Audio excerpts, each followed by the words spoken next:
Tiga informasi baru bagi pensiunan. Yang pertama terkait dengan surat edaran kenaikan gaji di tahun 2025. Apakah sudah ada surat edaran kenaikan gaji? Berikut penjelasan dari Taspen. Kemudian yang kedua terkait dengan cek sekarang nominal gaji pensiunan bulan Juli 2025 dan pesangon pensiun yang sudah di depan mata. Tiga informasi ini kita sampaikan dalam video kita kali ini. Mari kita simak selengkapnya. Ada tiga poin utama yang kita bahas dalam video ini. Yang pertama terkait dengan nominal gaji Juli yang akan sebentar lagi dicairkan untuk pensiunan melalui Taspen yang tinggal sekitar kurang lebih 13 atau 14 hari lagi. Kemudian yang kedua terkait dengan surat edaran kenaikan gaji di tahun 2025, berapa besar kenaikan gaji bagi pensiunan. Berikut juga ada penjelasan dari Taspen. Kemudian ketiga, terkait dengan pesangon pensiun, kapan mulai diberlakukan. Karena hingga saat ini sudah pertengahan tahun, pesangon pensiun ini banyak yang dinanti-nantikan oleh pensiunan. Kita masuk di informasi pertama, nominal gaji pensiunan yang akan dicairkan pada bulan Juli 2025 mendatang. Sebagaimana yang kita ketahui bersama bahwa pensiunan itu memiliki atau terdiri dari beberapa golongan. Untuk golongan 1 memiliki gaji pokok mulai 1.748.100 hingga 2.256.700 rupiah. Nah, 2.256.700 ini adalah untuk golongan 1D. Sedangkan kalau untuk 1C-nya sendiri itu berada di angka 2.165.000 ya. Kemudian ada di 1B itu sekitar 2 jutaan. Kemudian terkait dengan golongan 2, gaji pokoknya itu berada di angka 1.748.100. Sedangkan untuk golongan 2D, gaji pokok tertingginya berada di angka 3.208.800 rupiah. Untuk 2C sekitar 3 jutaan ya. Kemudian 2B itu 2,9 jutaan. Jadi untuk golongan 3 ini yang gajinya 3 jutaan itu berada mulai dari 2C. Kemudian lanjut ke golongan 3. Golongan 3 memiliki gaji pokok mulai 1.748.100 hingga tertinggi 4.029.600 rupiah. Dan golongan 4 memiliki gaji pokok terendah di angka 1.748.100 dan tertinggi 4.957.100 rupiah. Ini baru gaji pokok saja, sementara untuk pensiunan mendapatkan beberapa tunjangan lainnya, yaitu tunjangan anak, tunjangan suami istri, dan tunjangan pangan. Yang mana ketika ditambahkan dengan beberapa tunjangan itu, untuk golongan 4 ini akan mendapatkan gaji hingga 5 juta lebih di bulan Juli 2025 mendatang. Kemudian, terkait dengan surat edaran kenaikan gaji di tahun 2025, baru-baru ini ada pensiunan yang bertanya, kenapa sampai sekarang belum ada kenaikan gaji? Akhirnya Taspen buka suara bahwa saat ini kami belum menerima surat edaran resmi dari pemerintah terkait kenaikan gaji. Mohon menunggu terlebih dahulu informasi resminya melalui sosial media Taspen. Jadi terkait dengan surat edaran kenaikan gaji di 2025 saat ini belum ada. Karena hingga saat ini pun pemerintah masih belum menaikkan gaji bagi para PNS ataupun pensiunan.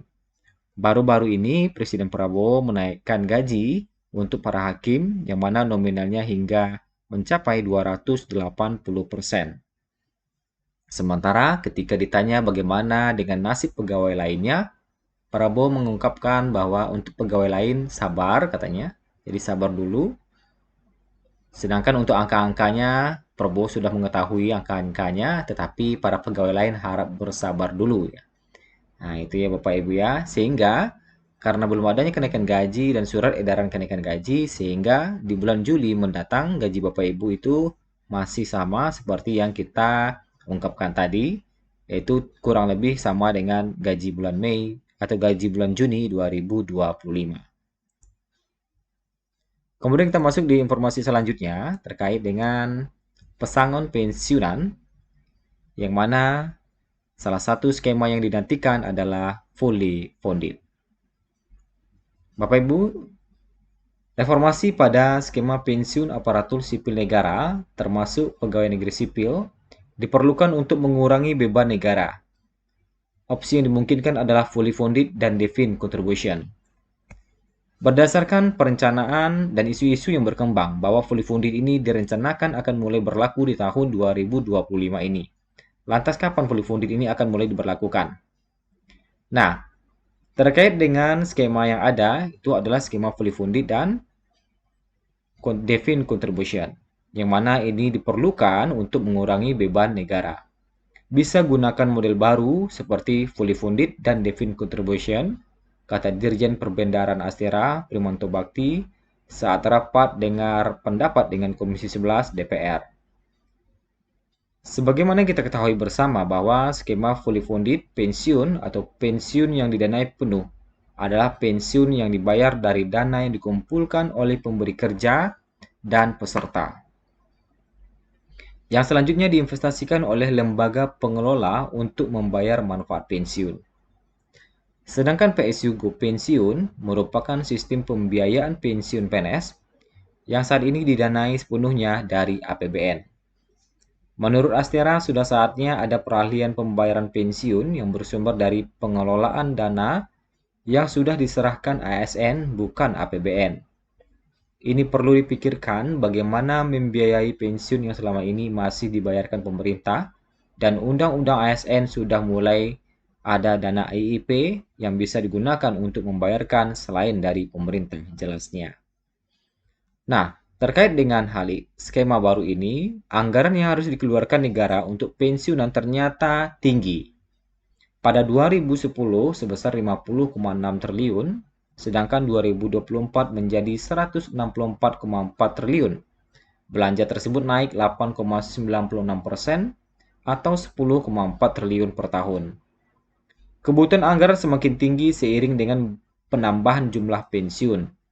Astera memaparkan penerima pensiun pada 2020 sebesar 3,2 juta, jumlah meningkat jadi 3,6 juta pada 2024 dan diperkirakan 4,2 juta pada 2029. Adapun rata-rata kenaikan 3,1% per tahun.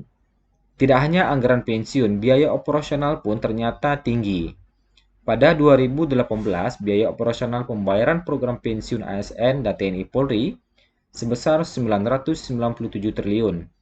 Tahun berikutnya naik menjadi 1,01 triliun dan 2020 turun menjadi 857 miliar serta 2021 sebesar 804 miliar.